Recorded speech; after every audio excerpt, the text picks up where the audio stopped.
I've come to a timeless spot in Australia to do the next part of this series of episodes.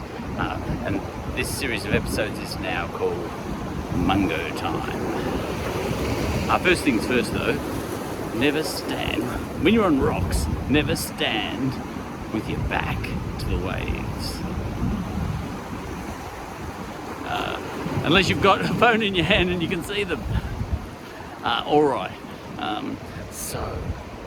This seems like a good spot to get a grip on this idea of the dreaming, and also to get a grip on, I better watch these waves, or else I might end up a little bit timeless myself, and also to get a grip on this idea of deep time,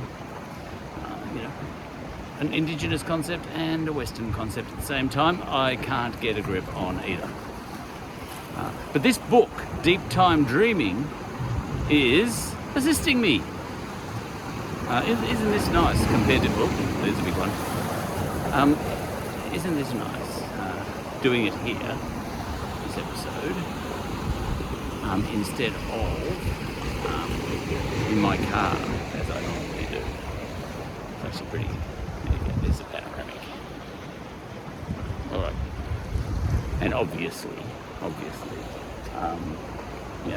there was an indigenous bloke my age, almost certainly, standing here, checking out the rocks, standing on the rocks, talking into his iPhone, some 30,000 years ago, some 40,000 years ago, some 50,000 years ago. It doesn't matter when, but I'm in a timeless moment here. All right, now, I can't be expected to understand timelessness, or in the dreaming sense.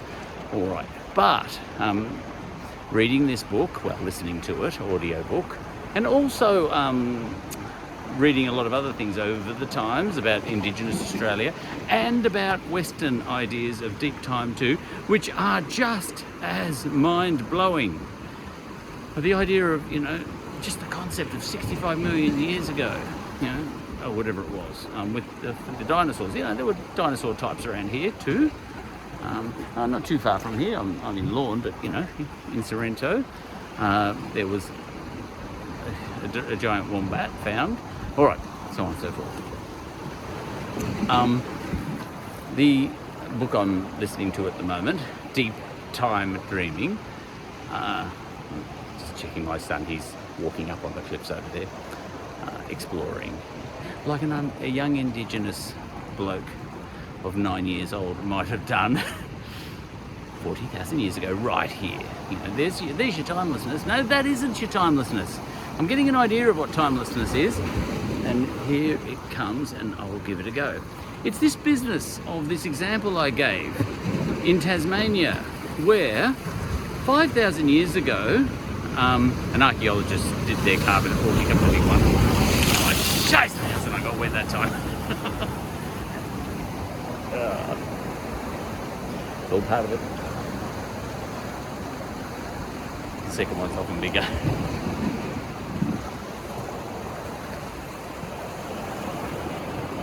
The tide's coming in slightly.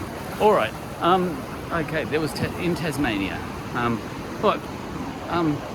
Some kids wandered into a cave in Tasmania, and in the cave, on a ledge, was a little tool that the person who was last in that cave had left for the next person. Now, in Western thinking, that's mind-blowing. Someone left a tool there in this cave 5,000 years ago, and it sat there, not even gathering dust really, because it was in a bit of a closed cave, and he had a very narrow entrance.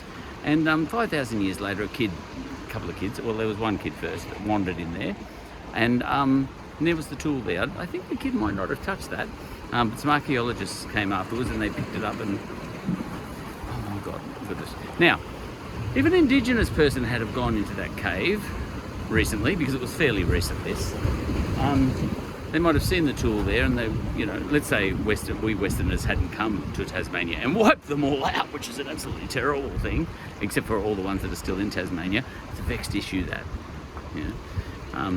Yes, the Tasmanian Indigenous peoples were wiped out, and yet there are still plenty there needing land rights and all that sort of stuff. So you need to hold both truths in your head at once in a way, which is a bit difficult, but you've got to do it if you want to be smart. All right. Truganini and all that sort of stuff. All right. Now, the last Tasmanian, she wasn't the last Tasmanian, because I worked with a bloke who was Indigenous Tasmanian, Bob Johnson. All right. And anyway, he wouldn't mind me naming him. Gonna get wet again? Yes. Oh. My legs are wet now. All right, this is the big one.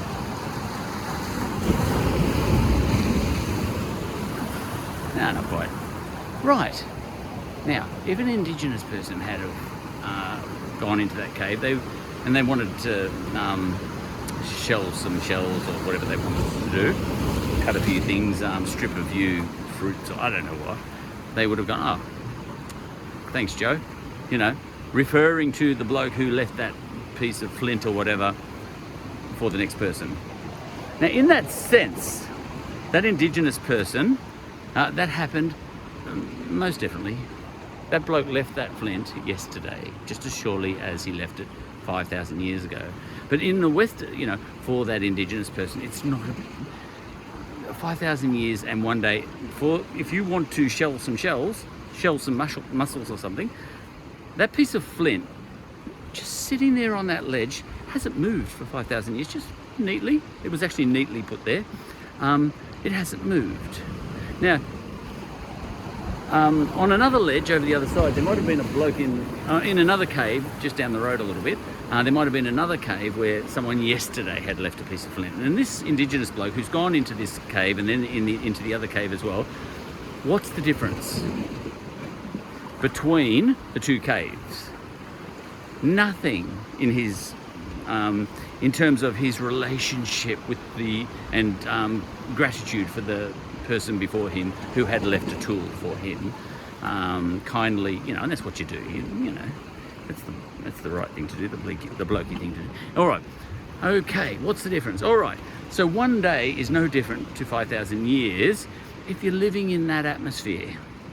It really doesn't matter. But a Westerner went into that cave and his mind was blown. I don't know who he was, Bowler or, you know, Bowles or Rhys Jones, or I'm mixing all the names up by now of all these archaeologists. You know, Mulvaney, could have been anybody. Right, McBride, you know, all the names are getting jumbled for me. That's not the point. Listen to the book yourself if you want to know. Right, now here's the thing. And this gets me thinking about, you know, it gets me thinking about deep time and all deepish time. You know, it's not deep time like the dinosaurs, nothing like it. You know, shallow time compared to the dinosaurs, 5,000 years. It gets me thinking about the Indigenous attitude towards a person who was wandering past this cave yesterday and a person who was wandering past that cave 5,000 years ago. They coexisted for the purposes of just experiencing life in Australia. There's no difference. That was a big one. My shoes are really wet now, but I like to wear shoes because these rocks are really sharp. The sea is getting more violent. All right, and it would have been just like this 5,000 years ago and 25,000 years ago. Right. So this gives me an idea of context. Now, there was a Western archaeologist, and I think that might have been Bowler or Bowles or whatever his name is, Jim, discovered Mungo Man. This is getting pretty good. And Lady Mungo Lady, which have been carbon dated 40,000 years ago.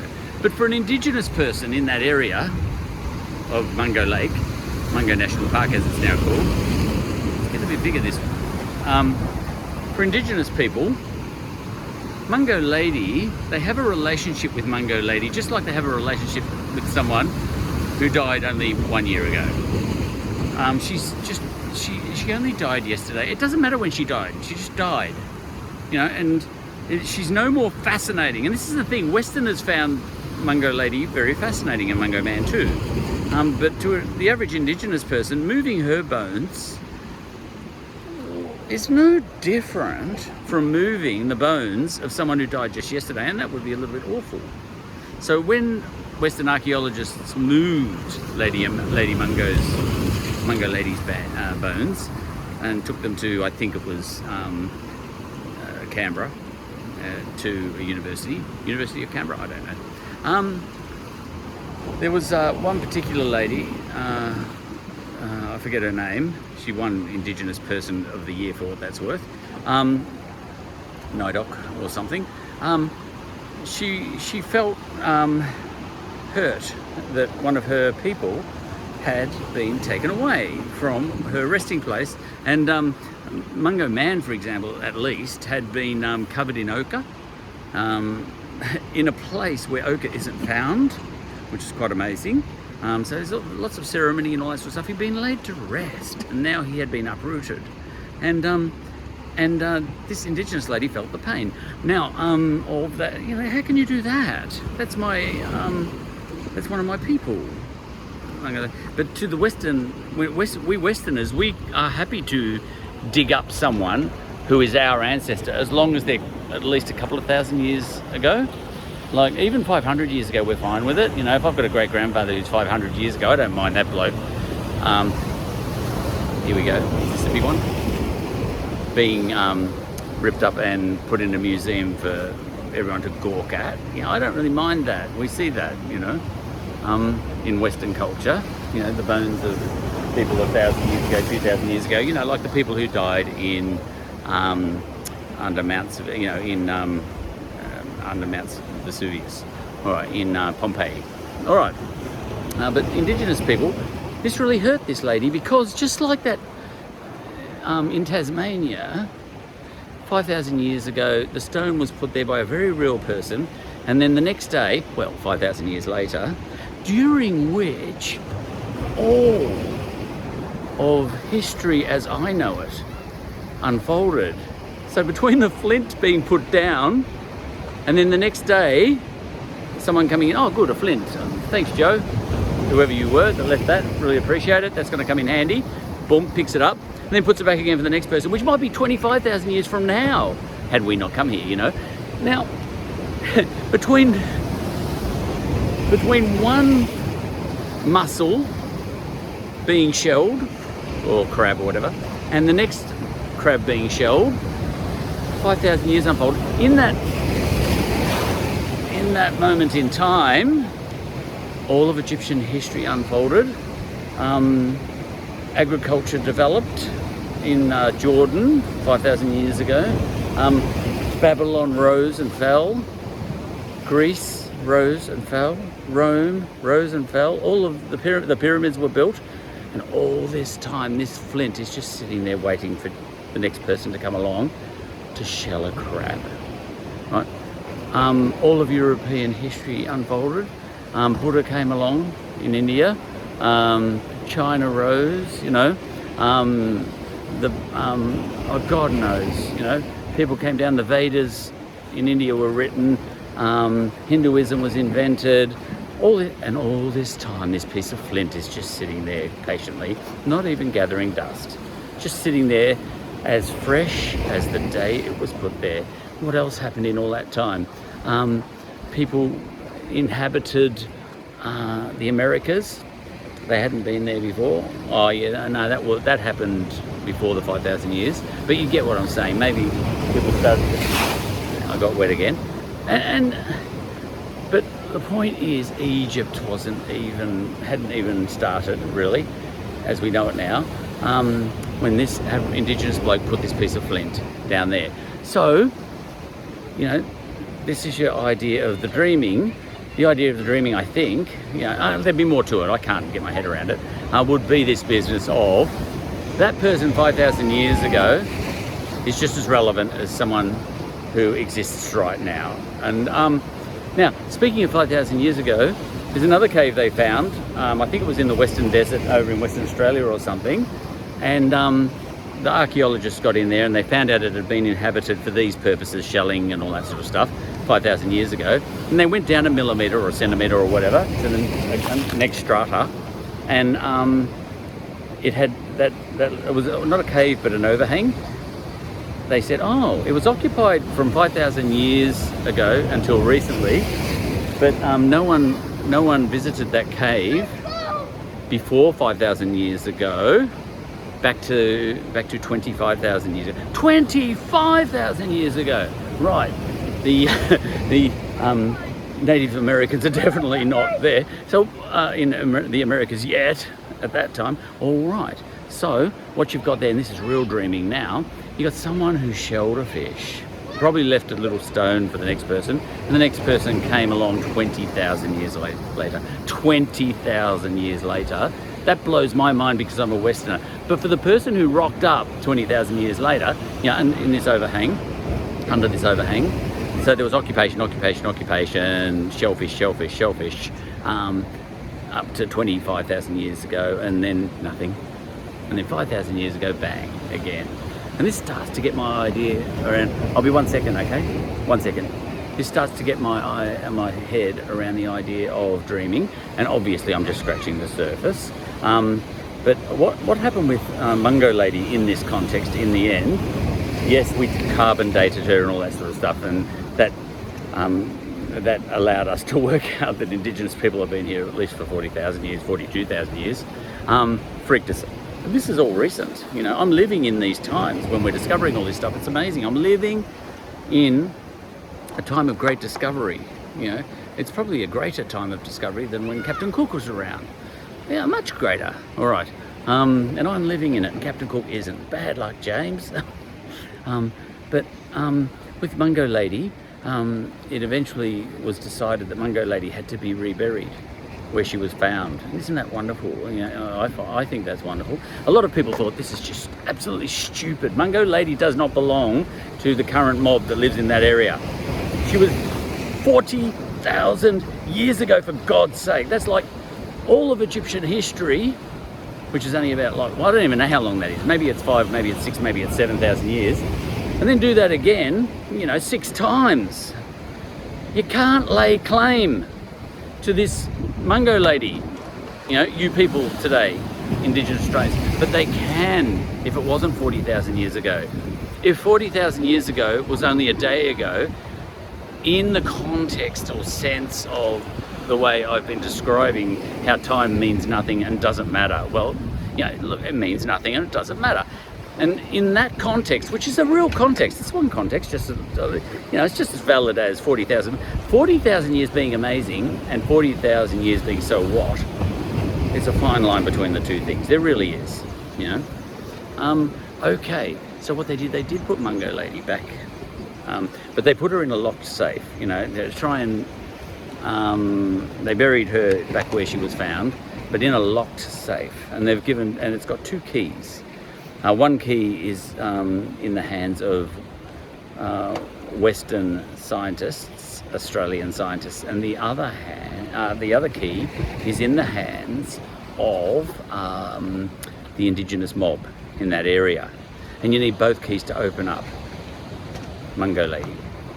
It's in it must be a very strong safe. I don't know what sort of safe it is. You know, if someone comes and finds that, you know, if we have a nuclear war now and all that sort of stuff, they're going to come across that and they're going to go, what the hell?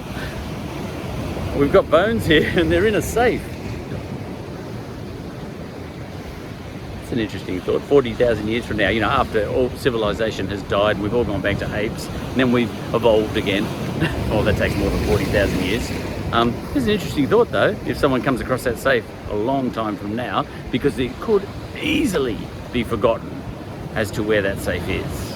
We know where it is now, but you know, it only takes 50 years and stuff like that can be forgotten if we have a war or something. And if, in 100 years it could be easily forgotten. In 1,000 years it could be very easily forgotten. In 10,000 years, don't even think about it. In 40,000 years, it could be really, you know, and there it is.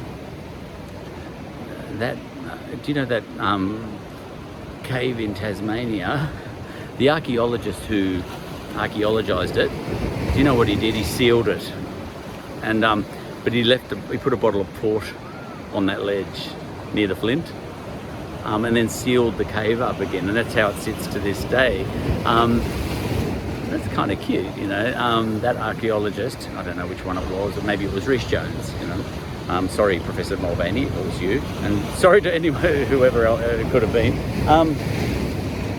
That is interesting too, isn't it? They've left a bottle of port there. It's only a cheap port. He's only an archaeologist. He couldn't afford much more. But it's there, bottle of port and a little note, which someone 40,000 years from now won't be able to read. You know, that's fascinating, isn't it? I think. And same goes with Mungo Lady. We are part, you know, of the dreaming now. We Westerners here in Australia, and we are part of the dreaming, you know, because time will stop if we have a war and so on. I've got to go.